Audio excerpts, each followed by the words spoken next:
Hey everyone! In today's video I wanted to talk about why I stopped listening to and following a lot of the popular finance influencers and gurus you see all over YouTube and Instagram. Now don't get me wrong, some of them definitely have great advice and provide a lot of value. But over time, I realized that many of them are not actually as knowledgeable as they seem and are more focused on building their personal brands than providing useful information. The turning point for me was when I started getting more into investing and personal finance and realized that much of their advice was overly simplistic, not backed by data or expertise, or even just flat-out questionable. But they present it in such a confident, convincing way that it's easy to get sucked in. Flaws in their advice. One of the biggest issues is that many of these influencers give blanket advice that may work for some people, but isn't necessarily right for others. For example, they often say you should invest all your money in index funds or real estate.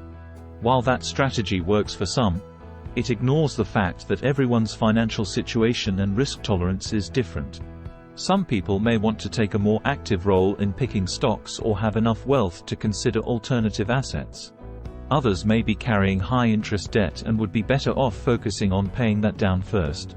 Additionally, some of the advice is overly focused on cutting costs and penny pinching.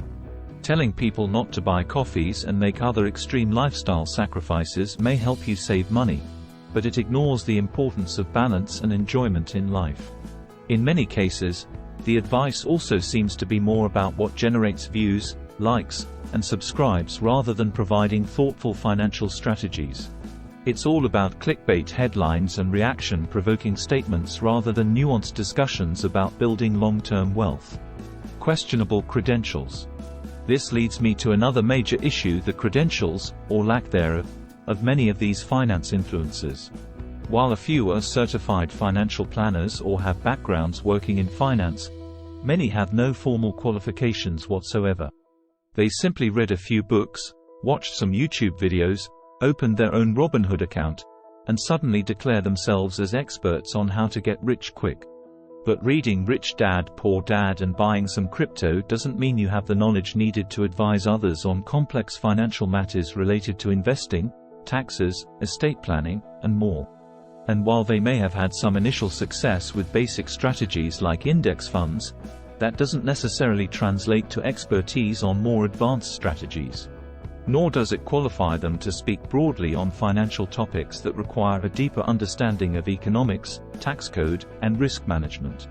Yet because these influencers are so loud and confident online, it's easy for impressions to outpace credentials.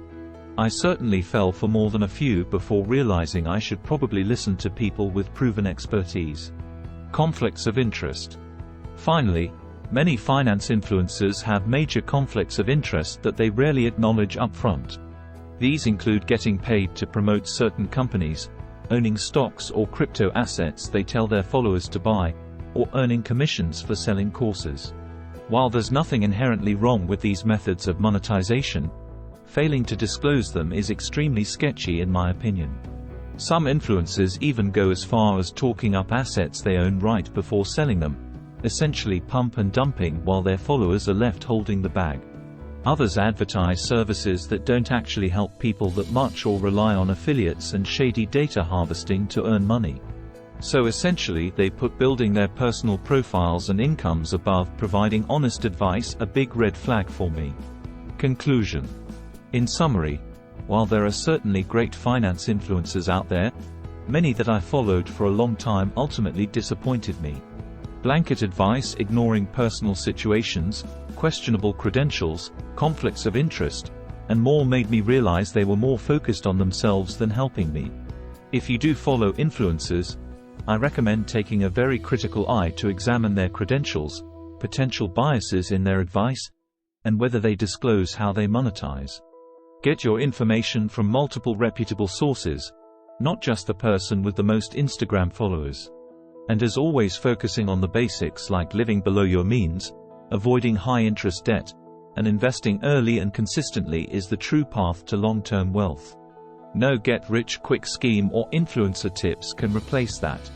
What finance influencers did you stop listening to and why?